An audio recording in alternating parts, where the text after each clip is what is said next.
Tentang lukisan sebagai data sejarah, juga dengan adanya perempuan dalam penciptaan karya seni, dan juga bagaimana sebuah karya seni ditinjau dari segi historis maupun nilai-nilai semiotika. Untuk itu memang karena basic saya itu dalam menyukai terhadap sesuatu karya seni. Jadi pernah saya mendengar dosen sejarah di kelas itu pernah memberikan suatu penjelasan bahwasanya kiranya ada dua pendekatan, yaitu tentang pendekatan emosional dan pendekatan intelektual. Yang mana saya sendiri dalam hal ini dalam menulis atau menggeluti dalam bidang tulisan sejarah seni rupa itu berawal dari pendekatan emosional saya, yang mana saya juga menyukai tentang bagaimana penciptaan karya seni, seniman-seniman yang ada di luar sana. Mungkin karena memang secara emosional saya memiliki kedekatan khusus dengan apa yang berkaitan tentang seni rupa. Lantas saya mulai berpikir, ternyata karya-karya yang dihasilkan tahun 1800 sekian itu bisa awet hingga kita nikmati hingga saat ini. Nah, dari fenomena tersebut saya cenderung dan mulai melangkahkan penelitian saya kepada seni rupa gitu. Untuk sejauh ini sudah ada beberapa tulisan saya tentang seni rupa. Awalnya itu ada acara atau event berupa konferensi sejarah itu di tahun 2019, mengangkat dalam tema karya seni dan data sejarah yang dikhususkan atau difokuskan kepada bagaimana seni itu menjadi sebuah data sejarah.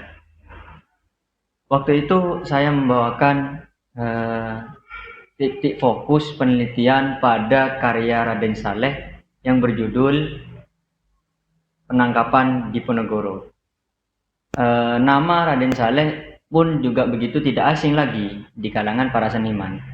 Mungkin di waktu sekarang ini karena adanya film yang berjudul Mencuri Raden Saleh, mungkin halayak luas sangat kenal dengan sosok yang namanya Raden Saleh. Saya tulis pada saat itu sekitar tahun 2019. Isinya itu tentang penangkapan Diponegoro pada saat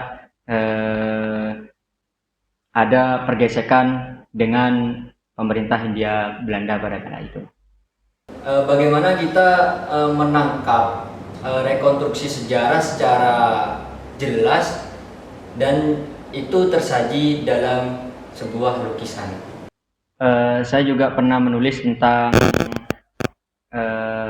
peran Emilia Sonasa, begitu disebut sebagai perempuan pribumi pertama yang menjadi pelukis. Adanya sebuah sosok perempuan yang sangat fenomenal pada saat itu menceburkan hidupnya dan menggeluti di dunia seni rupa. Sosok itu adalah seorang Emilia Sonasa.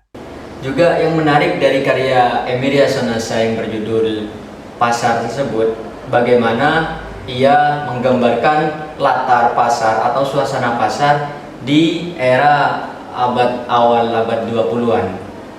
Selain dari karya Emilia Sonasa yang berjudul Pasar tersebut, saya juga menuliskan karya Emilia Sonasa yang berjudul Mutiara di Tengah Lautan. Bagaimana Emilia Sonasa begitu menjiwai sosoknya sebagai perempuan dan menggambarkannya sebagai bahasa tubuh dalam lukisan tersebut. Dari lukisan ini kita dapat melihat bahwasanya pada pemerintahan Jepang sosok perempuan begitu dipandang rendah. sehingga terjadi bagaimana perempuan menjadi pemuas nafsu para tentara Jepang pada. Selanjutnya ada tokoh juga yang pernah saya tulis, seorang seniman yang bernama Hengantung.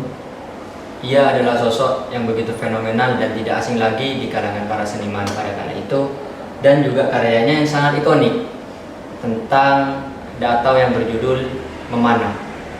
Dari karya Hengantung yang berjudul Memanah, ada beberapa peristiwa yang bersejarah bagaimana objek daripada karya yang berjudul Memanah itu disinyalir merupakan tokoh seorang proklamator kita, yakni Insinyur Soekarno. Lukisannya Hengantung itu kan judul Memanah.